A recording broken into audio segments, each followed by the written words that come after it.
நல்லா தான் பேசிட்டு இருந்தோம். இப்போ ஒரு 2-3 மாசமா கொஞ்சம் சரியா பேசுறது இல்ல. ஏன்னு எனக்கும் தெரியல. நானும் கொஞ்சம் டிஸ்டன்ஸ் மெயின்டைன் பண்றேன். ஏன்னு தெரியல. எனக்கு வந்து மூத்த பையன் வந்து ஸ்பெஷல் சைல்டு. அவன் வந்து இப்பவும் பாத்ரூம் போனா கூட வாஷ் பண்றதுக்கு அவங்க பண்ணி விடுவாங்க. அந்த ஹெசிடேட்டே பண்ணவே மாட்டாங்க. அவனை வந்து யாருமே அவ்வளவா தூக்க மாட்டாங்க, கொஞ்ச மாட்டாங்க. யாருமே அவனை வந்து அவ்வளோ டேக் கேர் பண்ணதுக்கு எனக்கு ரொம்ப ரொம்ப சந்தோஷம். எனக்கு ஒரு பையன் அந்த மாதிரி இருந்தா அவங்க பார்த்துப்பாங்கல்ல. அதே மாதிரி தான் நான் என்னோட பையன் நினைச்சு அவங்கள பார்த்துக்கிட்டேன். அனைவருக்கும் கோபிநாத்தின் அன்பு வணக்கம். வணக்கம் தலைவா. வணக்கம் தலைவா. சோ இந்த புது செட்டில் இருக்கிற முதல் எபிசோடு ஒரே வீட்டிலிருந்து வந்திருக்கக்கூடிய 2 தலைமுறையை சேர்ந்த மருமகள்கள். அப்படி பாரு, சூப்பர் சீனரி. இந்த சீன்டான ஊருக்குள்ள நடக்கவே இல்ல, இப்ப அது நடக்க போகுதா? எப்பெல்லாம் இவங்களை பாக்குறப்ப இது பூமர்ரா அப்படின்னு தோணும். ஏன் இதை உனக்கு சொல்லி ஆகணுமா? சொல்லுங்களேன். சீக்கிரமா எந்திரிச்சிருவாங்க. ஏஞ்சிட்டு ரொம்ப ரெஸ்பான்சிபிளா ஹஸ்பண்ட் ஆஃபீஸ்க்கு அனுப்புறது, குக் பண்றது. அதானே உலக வழக்கம். ஏமா புருஷனை ஆபீஸ்க்கு அனுப்புறது, குக் பண்றது எல்லாமே இப்ப பூமர்ல வந்துருச்சா? அப்படித்தான் நாங்க சொல்லிருக்கோம். நம்ம ஹஸ்பண்ட செல்லம்மா சிக்கு வாடா போடான்னு கூப்பிடுவோம். அவங்க அந்த மாதிரி கூப்பிட மாட்டாங்க. அவளும் பெண் தானே, அவளுக்கும் அச்சம் மனம் நானும். அப்புறம் என்ன பயிர்ப்பு இதெல்லாம் இருக்கத்தானே செய்யும். நீங்க உங்க கணவரை வாடா போடலாம் கூப்பிட மாட்டீங்களா? தனியா எப்பயாவது இருக்கும்போது கூப்பிட்டுருக்கோம் சார். இப்போ யாராவது ரிலேஷன் வீட்டுக்கு வராங்கன்னா உடனே ஓடி போய் வாங்க வாங்க வாங்க அப்படின்னு கூப்பிடுறது. நீ உணர்ச்சி வச்சத்தை அடக்கு, சென்டிமெண்ட்டை கட்டுப்படுத்து, அப்பதான் உனக்கு நல்லது. எனக்கு ரொம்ப பிடிக்கும் வரவே இருக்குது. நான் எப்பவுமே யார் வந்தாலுமே வாசல் வரைக்குமே வந்து போய் கூப்பிட்டு பழக்கம். அவன் கிடக்குறான். அதே பழக்கத்துல நான் அவங்க போகும்போது வீட்டு வாசல் வரைக்கும் நின்று வழி அனுப்பி வச்சுட்டு தான் வருவேன். இவங்க திறமைக்கு நான் சாகுற வரைக்கும் அருமையா இருப்பேன். வா. அந்த நேரத்துல தங்கச்சி என்ன பண்ணுவாப்ல? தங்கச்சி உள்ள ரூம்ல உட்கார்ந்து இருப்பாங்க. அது அவங்க ரிலேட்டிவா தான் இருக்கும். இந்த சைடு கூட கிடையாது. அவங்க ரிலேட்டிவா தான் நான் வரவே இருப்பேன். பாவம் பண்ணிட்டடா, பாவம் பாவம் பாவம் பண்ணிட்ட. ஓவர் பில்டப்பா இருக்க மாதிரி இருக்கு. நான் வந்து உள்ள இருக்கனால என்ன சொல்லுவாங்க, நீ என்ன சோம்பேறியா இருக்க, இப்படி அவ பாரு எப்படி கூப்பிடுறா. எப்பா யார் யார் எந்தெந்த கேரக்டர் பண்றாங்களோ அவன் அந்த கேரக்டராவே மாறிடணும். அவன் தான் மனுஷன். அதாவது நீங்க வாசல் வரை வந்து வழி அனுப்புறது இருக்குல்ல, அவங்களுக்கு நிறைவு இருக்கும். என்னை மதிச்சாங்க, அது நம்மளுக்கு ஒத்து வராதுங்க. நாங்க என்னென்னமோ பிளான் பண்ணி வந்தோம். நீங்க உங்க மாமியார்ட்ட அவங்க ஸ்கோர் பண்றாங்கன்னு நினைச்சிட்டீங்க. ஏய் அப்புறாணி, அது உங்க சொந்தக்காரங்கள்ட்ட ஸ்கோர் பண்றாப்ல அண்ணி. அந்த விவரம் தெரியல உங்களுக்கு. நீ எத்தனை தடவை அடிச்சாலும் உனக்கு எப்பயுமே மேல அதிகாரி நான் தான். அதை தெரிஞ்சுக்க. சார் இந்த காலத்துல பே நிறைய வந்துருச்சு சார். ஆனா அவங்க எங்க போனாலும் எதுக்கு எடுத்தாலும் பணமா செலவு பண்ணணும்னு விரும்புறாங்க. அப்ப கையில இருந்தா தான் தெரியும் எவ்வளவு போகுது வருதுன்னு. அதுக்கு முக்கியத்துவம் கொடுக்குறாங்க. இப்ப என்ன பண்ண சொல்ற? ஒண்ணும் பண்ண முடியாது. சாகர வரைக்கும் இதே கதிதான். அதாவது மாடர்னிட்டி நம்ம எதை நினைச்சுக்கிறோம்னா, புதிதாக ஒன்றை வருகிற போது அதை பயன்படுத்துவது மாடர்னிட்டி நினைக்கிறோம். இல்ல கரெக்ட். என்ன கரெக்ட்? இல்ல தப்பு. என்ன தப்பு? எல்லாமே தப்புமா. அதை பயன்படுத்தலாமா வேணாமான்னு சிந்திக்கிற ரேஷனல் ஐடியா இருக்குல்ல, அதான் மாடர்னிட்டி.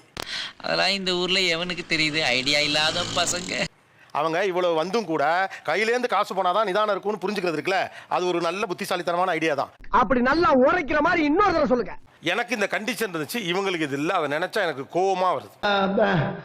வந்து இப்ப நான் என்ன உங்கள்கிட்ட சொல்றது? காலைல எழுந்திரிச்சு கோலம் போடுறது, மற்றபடி டயத்துக்கு இந்த சமையல் பண்ணுறதுக்குலாம் வர்றது, என்ன இன்னைக்கு ரொம்ப ஜாம் ஆகுது. அதெல்லாம் அவங்களுக்கு வந்து ஈஸியாக இருக்கு. அவங்களுக்குலாம் உங்களுக்கு இதெல்லாம் கண்டிஷன் இருந்துச்சு, இந்த கண்டிஷன் அவங்களுக்கு போடல. அவங்களுக்குலாம் கிடையாது. அது அதான் பிரச்சனையே. அவங்களே ஒரு 4 வேலை செஞ்சிருவாங்க. நம்ம போய் அங்கங்க டச் அப் பண்ணிட்டு நல்ல பேர் எடுத்துட்டு வந்துடுறது சார். இல்ல அது கூட செய்யற ஆள் மாதிரி உன்னை பார்த்தா. டேய் இப்படிலாம் பண்ணன்னு வச்சுக்கடா, நாசமா போயிருவடா, அழிஞ்சு போயிருவ. இந்த எண்ணத்தை மாத்திக்க. தலை குளிச்சுட்டு தலையில வந்து துண்டு கட்டிட்டு தான் கீழே வரணும். இல்ல முடி கீழே உதிரும் அப்படி சொல்லுவாங்க. அவங்களுக்குலாம் அந்த கண்டிஷனே கிடையாது சார். அவங்க வாட்டுக்கு ஃப்ரீயா விட்டுட்டு வீட்டுக்குள்ள நல்லா சுத்துவாங்க. அதுக்கே வகுறீல. காலையில நான்லாம் 7 மணிக்கு எந்திரிக்கணும்னு சொல்லுவாங்க. அவங்க 11 மணிக்கு எந்திரிச்சு வந்தாலும் மேடம் ஒண்ணுமே கேட்க மாட்டாங்க. அதுக்கெல்லாம் ஒரு குடுப்பனை வேணும்ல. ஆமாடா. சில தர்த்தரம் பிடிச்சவனுக்கு அதெல்லாம் கிடைக்காது. நீங்க எப்படி எல்லாம் கடந்தீங்க? நான் கண்டுக்க மாட்டேன் சார் எதையுமே. அவங்க வந்து என்ன இவ்வளவு நேரம் தூங்கிட்டியான்னு கேட்பாங்க. அவங்க தூங்கிட்டு சொல்லிட்டு நான் போயிருவேன். So simple. பிஞ்சி போற என்ன பண்ணுவாங்க? காரி துப்புவாங்களா? துப்புறா. நீங்க என்னைக்காவது 10 மணிக்கு தூங்கி இருக்கீங்களா?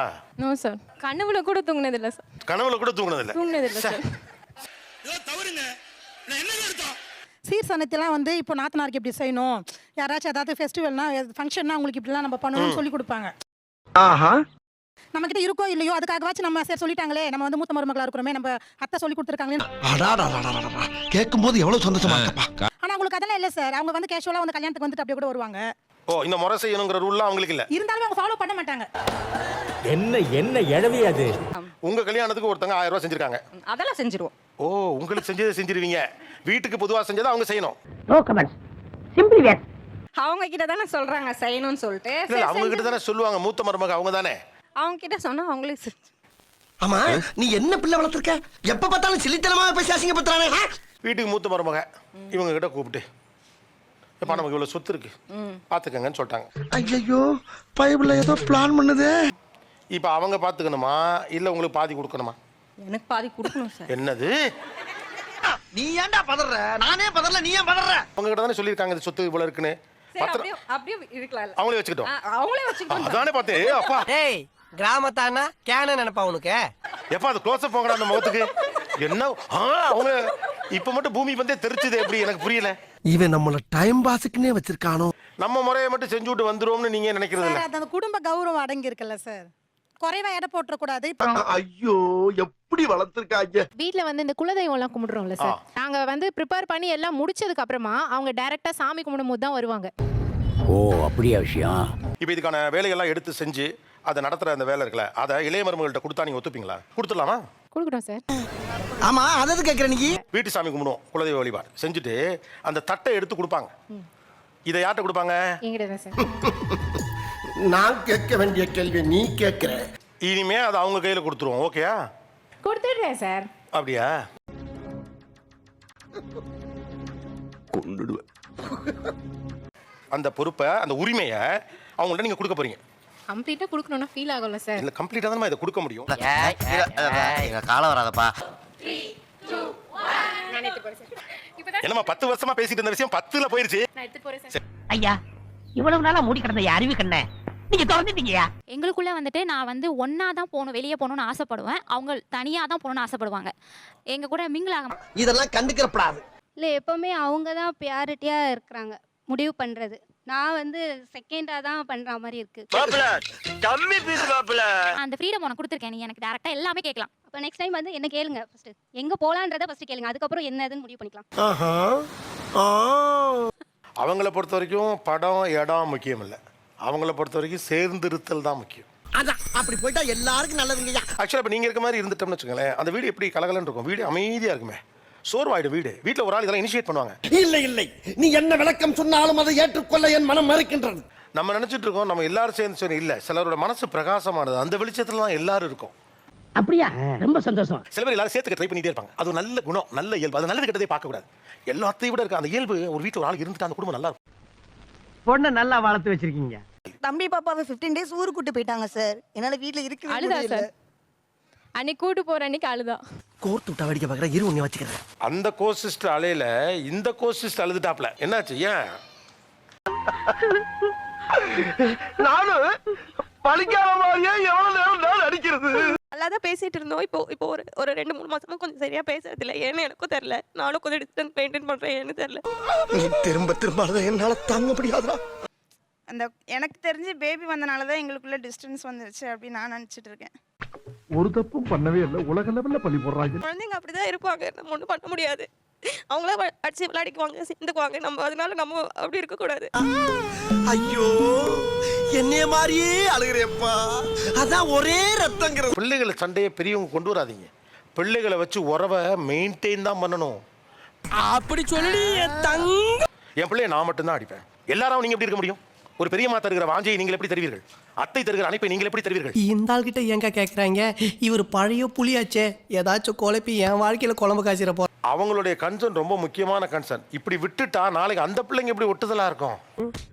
Okay okay. எனக்கு வந்து மூத்த பையன் வந்து ஸ்பெஷல் சைல்டு. அவன் வந்து இப்பவும் பாத்ரூம் போனா கூட வாஷ் பண்றதுக்கு அவங்க பண்ணி விடுவாங்க. அந்த ஹெசிடேட்டே பண்ணவே மாட்டாங்க.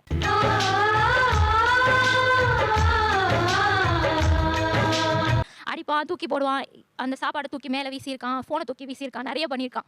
ஒரு நாள் கூட மூஞ்சி சுழிச்சதே கிடையாது. இங்க பாருங்க, உங்களை மாதிரி மனுஷன்லாம் இருக்கனாலதான் கொஞ்சமாச்சும் மழை பெய்யுது. அவனை வந்து யாருமே அவ்வளவா தூக்க மாட்டாங்க, கொஞ்சம் மாட்டாங்க. யாருமே அவனை வந்து உன்ன மாதிரி ஆளுங்களை சட்டம் தண்டிக்கலனாலும் கடவுள் தண்டிப்பாரு. அவனை வந்து அவ்வளோ டேக் கேர் பண்ணதுக்கு எனக்கு ரொம்ப ரொம்ப சந்தோஷம். உங்களை மாதிரி ஆளெல்லாம் உலகத்தில் இருக்கிறதுனால தான் இன்னும் உலகம் அழியாமல் இருக்கு. எனக்கு ஒரு பையன் அந்த மாதிரி இருந்தால் அவங்க பார்த்துப்பாங்கல்ல, அதே மாதிரி தான் நான் என்னோட பையன் நினச்சி அவங்கள பார்த்துக்கிட்டேன். இந்த மாதிரி நல்லவங்களோட பழகிற பாக்கி எனக்கு கிடைக்கல மாட்டேன்.